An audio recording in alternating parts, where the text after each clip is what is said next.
मधुबन के बाबा,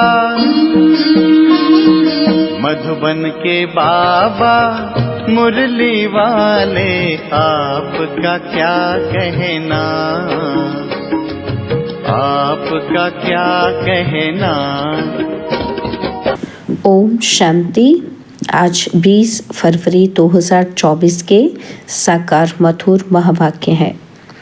आज मीठे मीठे बाप दादा बोले, मीठे बच्चे, तुम्हें तन मन धन से सच्ची रूहानी सेवा करनी है। रूहानी सेवा से ही भारत गोल्डन एज बन जाएगा। बाबा ने कहा, मीठे बच्चे, तुम्हें तन मन धन से सच्ची रूहानी सेवा करनी है। रूहानी सेवा से ही भारत गोल्डन एज बन जाएगा। बाबा ने आज प्रश्न पूछा कि बेफिक्र रहने के लिए सदा कौन सी बात याद रखो और तुम बेफिक्र कब रह सकोगे। तो उत्तर में बाबा ने समझाया कि बेफिक्र रहने के लिए सदा याद रहे कि ये ड्रामा बिल्कुल एक्यूरेट बना हुआ है। जो भी ड्रामा अनुसार चल रहा है यह बिल्कुल एक्यूरेट है, परंतु अभी तुम बच्चे बेफिक्र रह नहीं सकते। जब तुम्हारी कर्मातीत अवस्था हो तब तुम बेफिक्र बनेंगे। इसके लिए योग बहुत अच्छा चाहिए। योगी और ज्ञानी बच्चे छिप नहीं सकते। ओम शांति। पतित पावन शिव भगवानुवाच। बाप ने समझा दिया है कि देहधारी मनुष्य को कभी भी भगवान नहीं कहा जा सकता। मनुष्य यह भी जानते हैं कि पतित पावन भगवान ही है। श्री कृष्ण को पतित पावन नहीं कहेंगे। बेचारे बहुत मूंझे हुए हैं। भारत में जब सूत मूंझ जाता है तब शिव बाबा को आना पड़ता है। बाप के बिना उसे कोई सुलझा ही ना सके। वो ही पतित पावन शिव बाबा है जिसको सिर्फ तुम बच्चे ही जानते हो, सो भी नंबरवार पुरुषार्थ अनुसार। भल यहाँ बैठे हैं, रोज सुनते हैं, तो भी ध्यान में यह नहीं आता है कि हम शिव बाबा के पास बैठे हैं। वह इनमें विराजमान है, हमको पढ़ा रहे हैं, पावन बना रहे हैं, युक्ति बतला रहे हैं।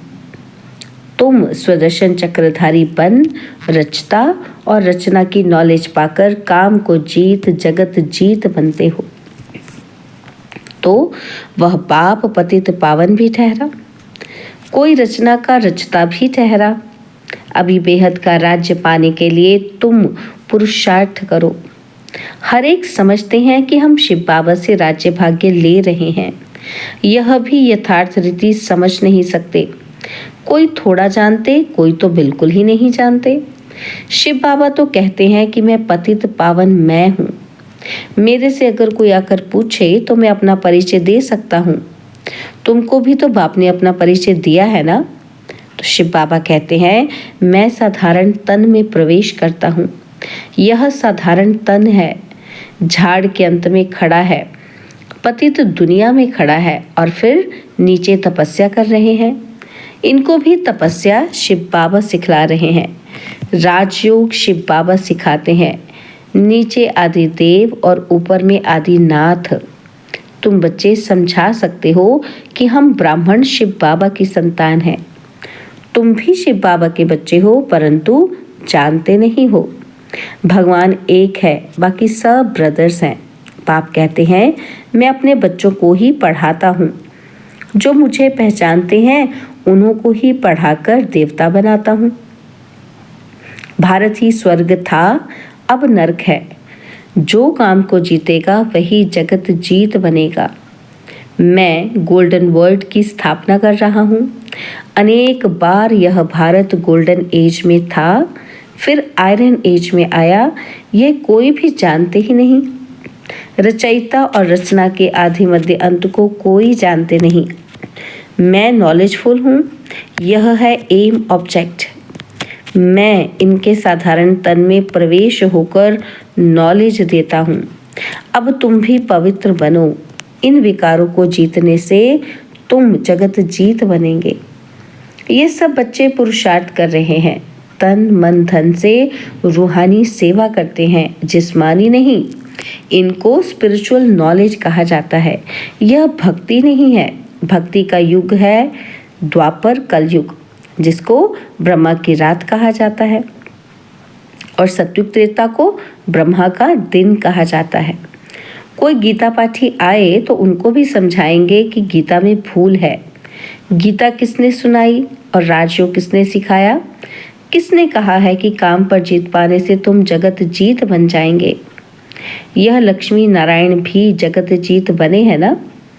इनके 84 जन्मों का राज बैठ समझाए। कोई भी हो, नॉलेज लेने के लिए तो यहाँ आना पड़ेगा ना। मैं तो बच्चों को पढ़ाता हूँ, परंतु तुम्हारे में भी कोई इतना नहीं समझते हैं, इसलिए गायन है। क्या गायन है कि कोटों में कोई, कोई में भी कोई। तो मैं जो हूँ, जैसा हूँ, कोई तो ये 5% भी नहीं जानते। तुम्हें बाप को जानकर पूरी रीति याद करना है। मामेकम याद क्यों नहीं करते हो? कहते हैं बाबा याद भूल जाती है। अरे तुम बाबा को याद नहीं कर सकते हो? यूँ तो बाप समझते हैं कि ये मेहनत का काम है, फिर भी पुरुषार्थ कराने के लिए पंप करते रहते हैं।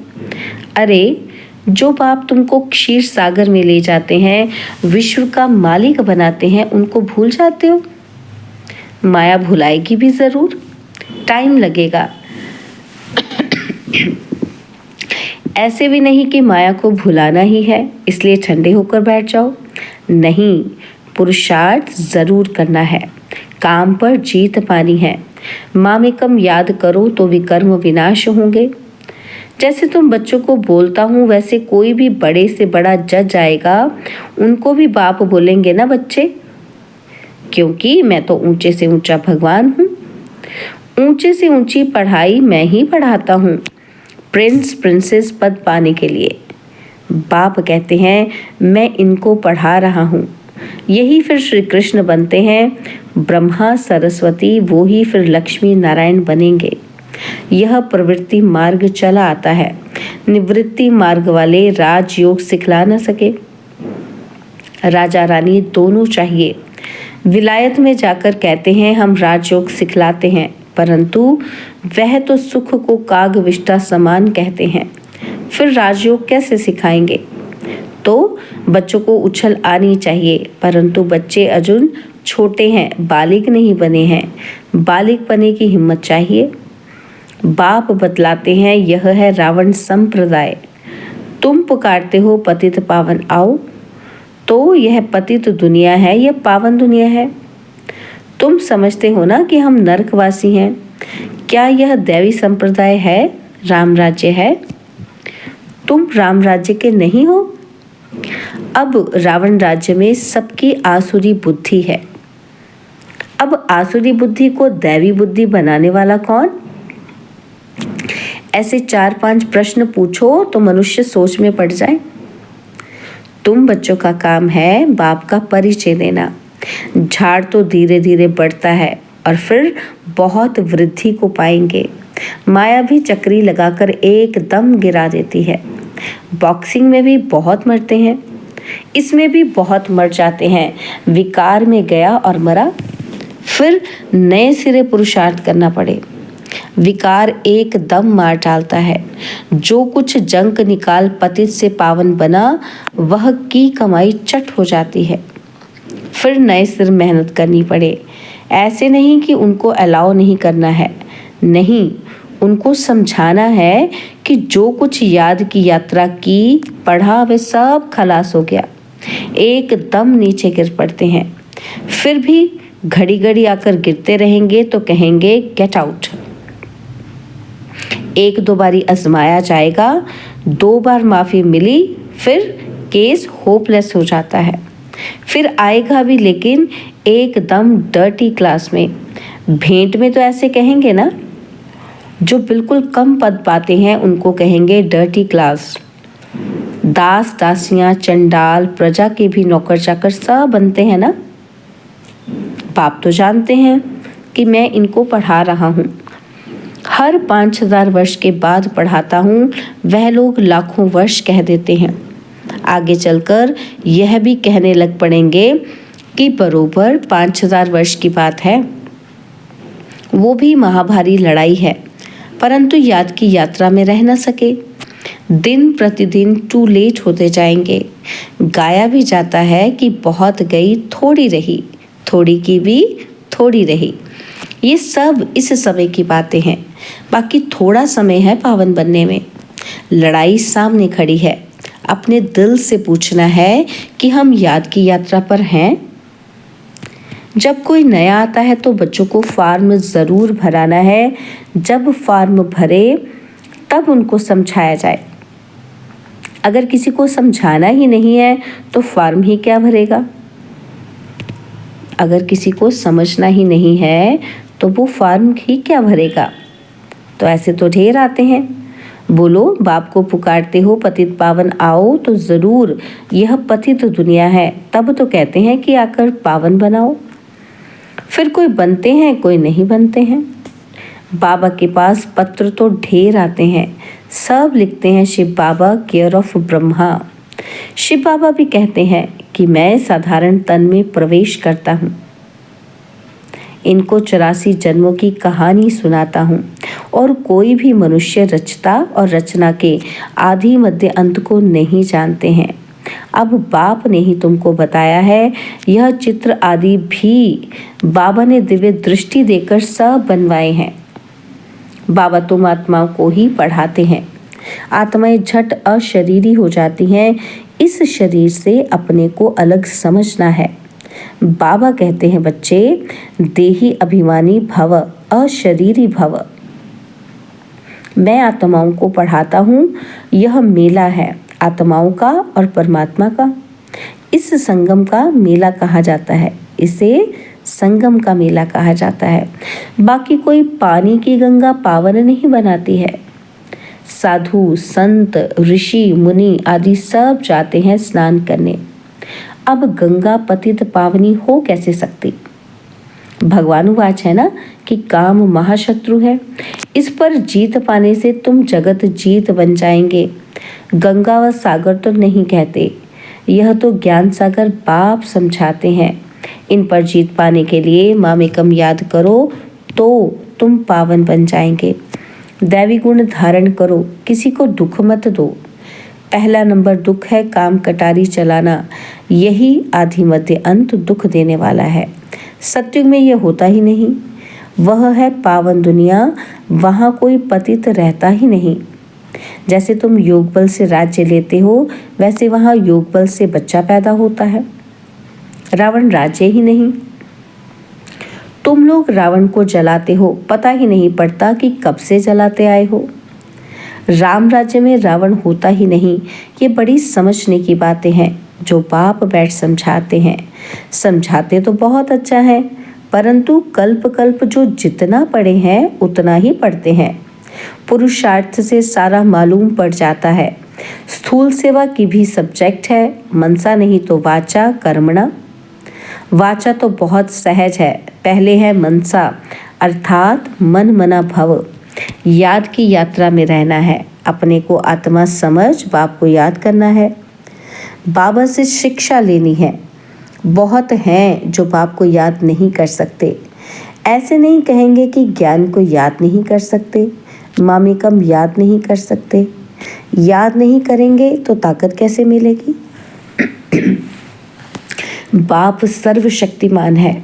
उनको याद करने से ही शक्ति आएगी। इसको ही जौहर कहा जाता है। कर्मणा भी कोई अच्छी करे तो पद मिले।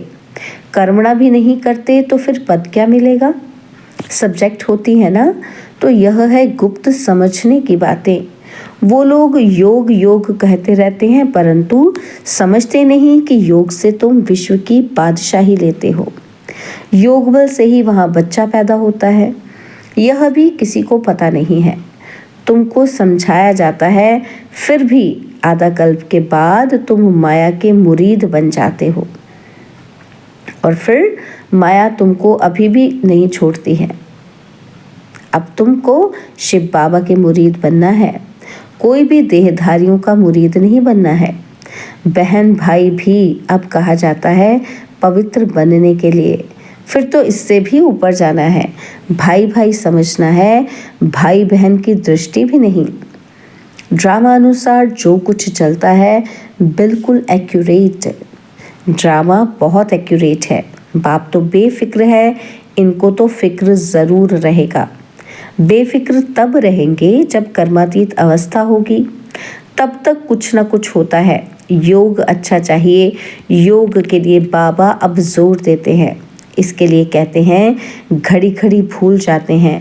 बाप उल्हाना देते हैं, जो बाप तुमको इतना खजाना देते हैं उनको तुम भूल जाते हो।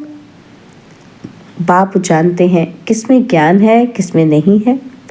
ज्ञानी कभी छिपा नहीं रहेगा, वह झट सर्विस का सबूत देगा। तो ये सब समझने की बातें हैं। अच्छा, मीठे मीठे सिकीलते बच्चों प्रति माता पिता, बाप दादा का याद प्यार और गुड मॉर्निंग। रूहानी बाप की रूहानी बच्चों को नमस्ते। हम रूहानी बच्चों की रूहानी बाप दादाजी को दिलवा जान सिकवा प्रेम से नमस्ते। ओम शांति। प्यारे बाबा, मीठे बाबा, मेरे बाबा, शुक्रिया बाबा, शुक्रिया बाबा, शुक्रिया। धारणा के लिए मुख्य सार है। पहला पॉइंट है, माया की बॉक्सिंग में हार नहीं खानी है। पुरुषार्थ में ठंडा हो बैठ नहीं जाना है, हिम्मत रख सेवा करनी है। और सेकंड पॉइंट है, यह ड्रामा एक्यूरेट बना हुआ है, इसके लिए किसी भी बात का फिक्र नहीं करना है। कर्मातीत अवस्था को पाने के लिए एक बाप की याद में रहना है, किसी देहधारी का मुरीद नहीं बनना है। बाबा ने आज वरदान दिया, श्रीमत प्रमाण सेवा में संतुष्टता की विशेषता का अनुभव करने वाले सफलता मूर्त भव। श्रीमत प्रमाण सेवा में संतुष्टता की विशेषता का अनुभव करने वाले सफलता मूर्त भव। कोई भी सेवा करो, कोई जिज्ञासु आवे या नहीं आवे, लेकिन स्वयं से संतुष्ट रहो। निश्चय रखो कि अगर मैं संतुष्ट हूँ तो मैसेज काम ज़रूर करेगा। उसमें उदास नहीं हो। स्टूडेंट नहीं बढ़े कोई हर्जा नहीं, आपके हिसाब किताब में तो जमा हो गया ना, और उनको संदेश मिल गया। अगर स्वयं संतुष्ट हो तो खर्चा सफल हुआ। श्रीमत प्रमाण कार्य किया तो श्रीमत को मानना, यह भी सफलता मूर्त बनना है। स्लोगन है, असमर्थ आत्माओं को समर्थी दो तो उनकी दुआएं मिलेगी। असमर्थ आत्माओं को समर्थी दो तो उनकी दुआएं मिलेगी। ओम शांति।